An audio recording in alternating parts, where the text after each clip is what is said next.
इंदौर के हीरानगर स्थित शासकीय औद्योगिक प्रशिक्षण संस्थान यानी आईटीआई में मुख बधिर और दिव्यांग प्रशिक्षणार्थियों से कथित तौर पर अवैध रूप से रुपए वसूलने का मामला सामने आया है। शिकायत और जांच के बाद पुलिस ने संस्थान में पदस्थ guest faculty and interpreter Indira Jadhav के खिलाफ मामला दर्ज कर उन्हें हिरासत में लिया है।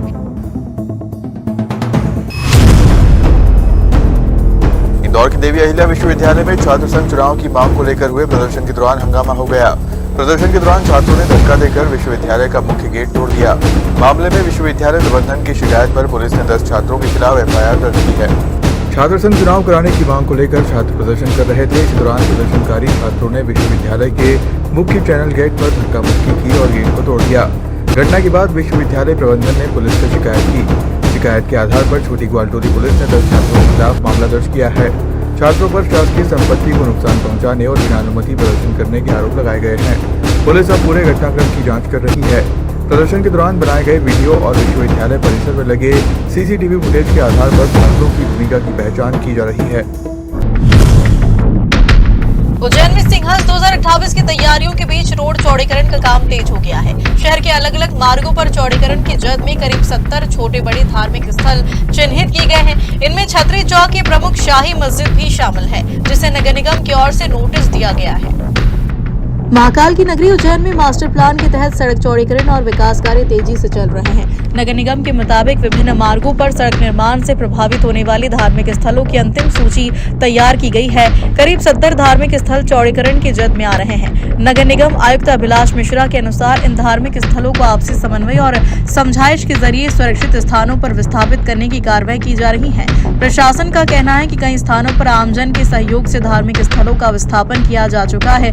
इसी क्रम में कंठाल हनुमान मंदिर को 2 दिन पहले दूसरी जगह शिफ्ट किया गया, जिसके बाद संबंधित मार्ग पर सड़क निर्माण का काम शुरू कर दिया गया। अब छतरी चौक के पास पुरानी लोहे की पानी की टंकी के समीप स्थित खड़े हनुमान मंदिर के विस्थापन के लिए भूमि पूजन किया गया है। नए स्थान पर मंदिर निर्माण की प्रक्रिया इसके बाद आगे बढ़ेगी। वहीं छतरी चौक से गोपाल मंदिर तक 15 मीटर चौड़े मास्टर प्लान रोड को लेकर भी कार्रवाई की तैयारी है। इस मार्ग के दायरे में 2 प्रमुख मंदिरों के साथ छतरी चौक स्थित ऐतिहासिक शाही मस्जिद भी आ रही है। नगर निगम की ओर से शाही मस्जिद को नोटिस जारी किया जा चुका है। प्रशासन के मुताबिक सिंहस्थ सवारी को देखते हुए छतरी चौक तक के सड़क मार्ग का काम सिंहस्थ महापर्व की शुरुआत से पहले पूरा करने का लक्ष्य है। मस्जिद और गोपाल मंदिर वाले हिस्से पर आगे की कार्रवाई सिंहस्थ सवारी के बाद की जाएगी। देखिए, अलग अलग रोडों पे अलग अलग तरह के धार्मिक स्थल जो है प्रभावित हो रहे हैं। उनकी सूची जो है वो बना के रेडी है। लगभग 70 के आसपास छोटे बड़े धार्मिक स्थलों को अभी तक चिन्हांकित किया गया है, जहां पर रोड का काम चल रहा है।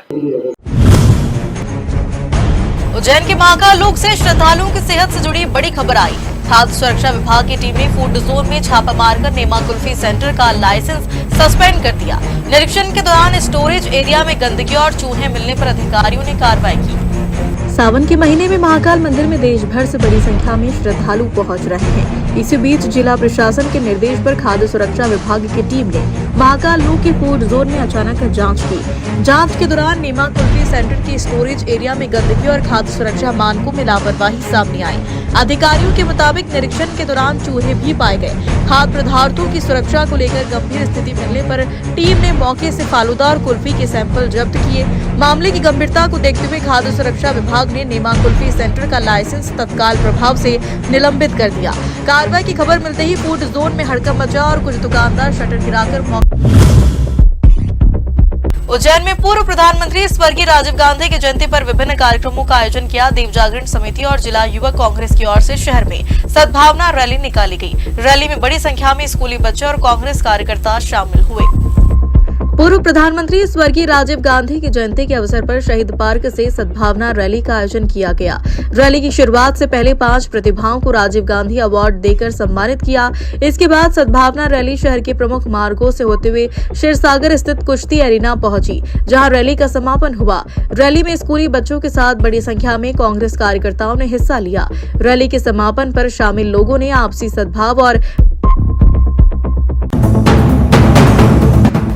उज्जैन जिले के तराना में गौमाता से जुड़े मुद्दों को लेकर हिंदू संगठनों ने मोर्चा खोल दिया है। अंतर्राष्ट्रीय हिंदू परिषद और राष्ट्रीय बजरंग दल के सैकड़ों कार्यकर्ताओं ने महिदपुर नाके पर धरना प्रदर्शन किया। साथ ही मांगों पर जल्द सुनवाई नहीं होने पर संगठन ने नगर बंद और उग्र आंदोलन की चेतावनी दी है। बुधवार को महिदपुर नाके पर अंतर्राष्ट्रीय हिंदू परिषद और राष्ट्रीय बजरंग दल के सैकड़ों कार्यकर्ता एकत्रित हुए और अपनी मांगों को लेकर शांतिपूर्ण धरना दिया। संगठन का आरोप है कि गौमाता से जुड़े मुद्दों को लेकर कई बार प्रशासन के सामने मांग रखी गई, लेकिन अपेक्षित कार्रवाई नहीं हुई। प्रदर्शनकारियों ने गौमाता को सुरक्षित रूप से गौशालाओं में भेजने, गौ हत्या के खिलाफ सख्त कानून बनाने और शासकीय एवं गोचर भूमि को अतिक्रमण मुक्त कराने की मांग की। धरना स्थल पर काफी समय तक जिम्मेदार प्रशासनिक अधिकारियों के नहीं पहुंचने से कार्यकर्ताओं में नाराजगी भी देखने को मिली। संगठन के पदाधिकारी ने कहा कि यदि उनकी मांगों पर जल्द ठोस कार्रवाई नहीं की गई तो आने वाले दिनों में नगर बंद सहित उग्र आंदोलन किया जाएगा। फिलहाल कार्यकर्ताओं ने शांतिपूर्ण तरीके से धरना देकर शासन प्रशासन से मांगों पर शीघ्र निर्णय लेने की मांग की। अब देखना होगा कि प्रशासन इस मामले में क्या कदम उठाता है। ब्यूरो रिपोर्ट, तराना। जालपुर के शासकीय JNS महाविद्यालय में BSc प्रथम वर्ष के परीक्षा परिणाम में बड़ी संख्या में विद्यार्थियों को AT-KT मिलने के विरोध में अखिल भारतीय विद्यार्थी परिषद ने मोर्चा खोल दिया है। ABVP महाविद्यालय इकाई ने विक्रम विश्वविद्यालय के कुलपति के नाम प्राचार्य को ज्ञापन सौंपकर परीक्षा परिणामों की निष्पक्ष जांच और विद्यार्थियों को न्याय दिलाने की मांग की है। ABVP के मुताबिक महाविद्यालय के विभिन्न विषयों के परीक्षा परिणामों में बड़ी संख्या में विद्यार्थियों को AT-KT मिली है। खासतौर पर BSc प्रथम वर्ष के परिणाम में बड़ी संख्या में विद्यार्थियों के अनुत्तीर्ण होने से छात्र छात्राओं में असंतोष और चिंता का माहौल है। मंडला में लगातार हो रही बारिश से नर्मदा नदी का जलस्तर तेजी से बढ़ रहा। बीते 24 घंटे में करीब 60 मिलीमीटर बारिश दर्ज की गई है। बढ़ते जलस्तर के चलते नर्मदा का छोटा रपटा पानी में डूब गया है। सावन में घाटों पर बढ़ी श्रद्धालुओं और कांवड़ियों की भीड़ को देखते हुए प्रशासन ने सुरक्षा व्यवस्था बढ़ा दी है और प्रमुख घाटों पर SDRF और होमगार्ड के जवान तैनात किए गए हैं। मंडला में पिछले 2 दिनों से बारिश का दौर जारी है। बीते 24 घंटे में करीब 60 मिलीमीटर बारिश दर्ज की गई है। लगातार बारिश के चलते नर्मदा नदी का जलस्तर बढ़ता जा रहा है और छोटा रपटा करीब 1.5 से 2 फीट पानी में डूब चुका है। डिंडोरी और आसपास के इलाकों में भी बारिश के कारण सहायक नदियों और जल स्रोतों का जलस्तर बढ़ा है। इसके चलते नर्मदा के बढ़ते जलस्तर को लेकर प्रशासन अलर्ट मोड पर है।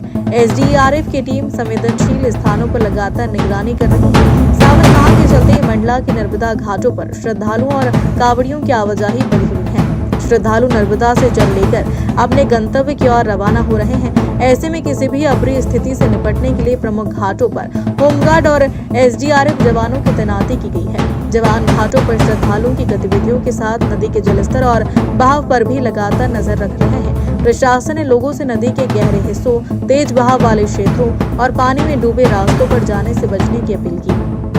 वर्तमान में लगातार 24 घंटे से आप देख रहे हैं मंडला जिले में और आसपास के जिलों में लगातार बारिश हो रही है, जिस कारण आसपास मां नर्मदा के साथ साथ आसपास से नदियों का भी जलस्तर बढ़ा हुआ है।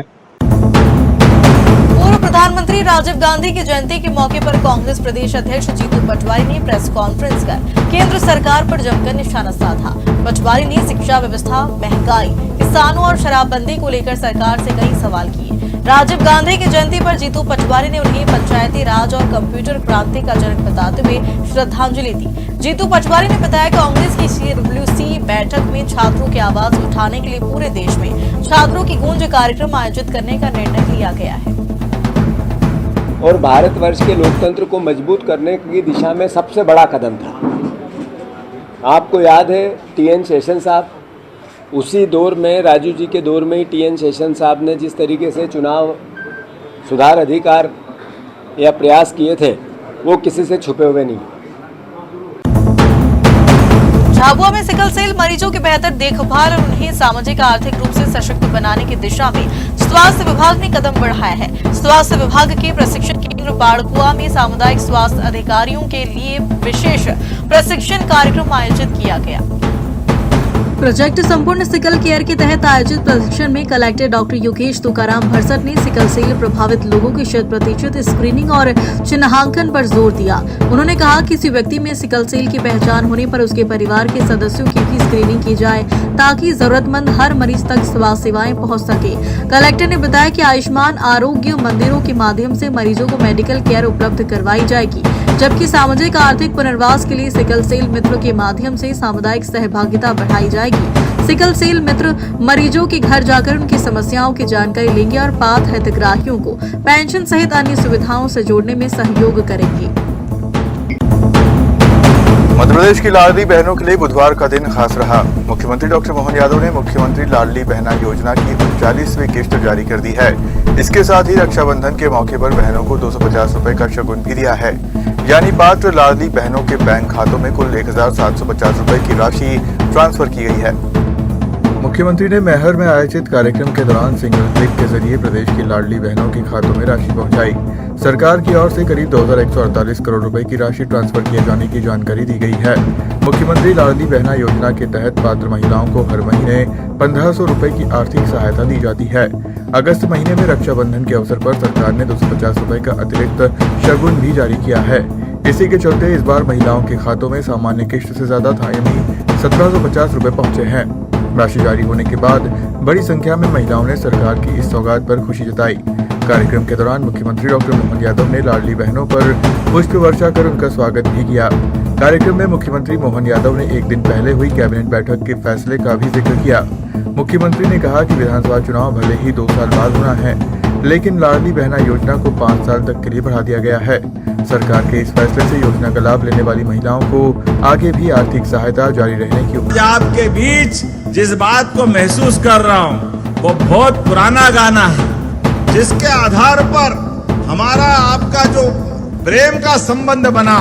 हमारी पार्टी एक बार जो वचन देती है उसको निभा करके चलने में विश्वास करती है। इसलिए फूलों का तारों का सबका कहना है, 1000 में अब तो करोड़ों में 1,25,00,000 बहनें जोरदार ताली बजाए। इतना अच्छा हमारा भाग्य है। बड़वानी जिले के जामटी गांव में शासकीय योजनाओं और पंचायत निधि से हुए कार्यों के भुगतान में अनियमितता के आरोप लगे हैं। ग्रामीणों ने जनसुनवाई में आवेदन सौंपकर वर्ष 2015 से 2026 तक हुए भुगतानों की जांच कराने और दोषियों के खिलाफ कार्रवाई की मांग की है। ग्रामीणों ने ग्राम पंचायत जामटी में पिछले वर्षों के दौरान विभिन्न शासकीय योजनाओं और पंचायत निधि से कराए गए निर्माण कार्यों में गंभीर अनियमितताओं की आशंका जताई है। ग्रामीणों का आरोप है कि जिम्मेदारों के परिवार के सदस्यों और संबंधित लोगों को भी भुगतान किए जाने की जांच होना चाहिए। ग्रामीणों ने मांग की है कि वर्ष 2015 से 2026 तक सरपंच पति परिवार के सदस्यों और संबंधित व्यक्तियों या फर्मों को किए गए सभी भुगतानों की जाँच कराई जाए। इसके साथ ही बिल, वाउचर, माँ पुस्तिका स्वीकृति, भुगतान आदेश और बैंक भुगतान का सत्यापन कराने की मांग की गई है। ग्रामीणों ने यह भी मांग की है कि जिन कार्यों के लिए राशि जारी की गई है उनका मौके पर जाकर भौतिक सत्यापन कराया जाए। यदि कार्य अपूर्ण होने या कार्य किए बिना राशि भुगतान की पुष्टि होती है तो संबंधित जिम्मेदारों के खिलाफ कार्रवाई की जाए। फिलहाल ग्रामीणों ने मामले की निष्पक्ष जाँच और दोषियों पर कार्रवाई की मांग प्रशासन के सामने रखी है। हमारी जो ग्राम पंचायत की है वहाँ पे हमें जितने भी निर्माण कार्य हुए, जैसे नल जल योजना 14 वित्त आयोग की जो राशि आई है, तो उसमें जो नल जल योजना काम तो करा है उन्होंने, पर केवल कागजों में है, जमीन पर कोई काम हुआ नहीं। बुरहानपुर जिले के शाहपुर में स्वच्छता और पर्यावरण संरक्षण की दिशा में एक महत्वपूर्ण उपलब्धि हासिल की है।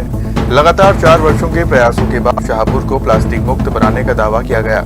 शाहपुर को प्लास्टिक मुक्त बनाने के लिए पिछले 4 वर्षों से लगातार जागरूकता अभियान चलाए गए। नागरिकों को प्लास्टिक के दुष्प्रभावों के बारे में जानकारी दी गई और स्वच्छ वातावरण बनाए रखने के लिए लोगों की भागीदारी सुनिश्चित की गई। बीजेपी जिला उपाध्यक्ष वीरेंद्र तिवारी ने कहा कि इन 4 वर्षों में प्लास्टिक मुक्त अभियान के साथ स्वच्छता, सड़क निर्माण और अन्य मूलभूत विकास कार्यों पर भी विशेष ध्यान दिया गया। उन्होंने कहा कि शाहपुर को प्लास्टिक मुक्त बनाए रखने के लिए आगे भी नागरिकों की भागीदारी जरूरी है।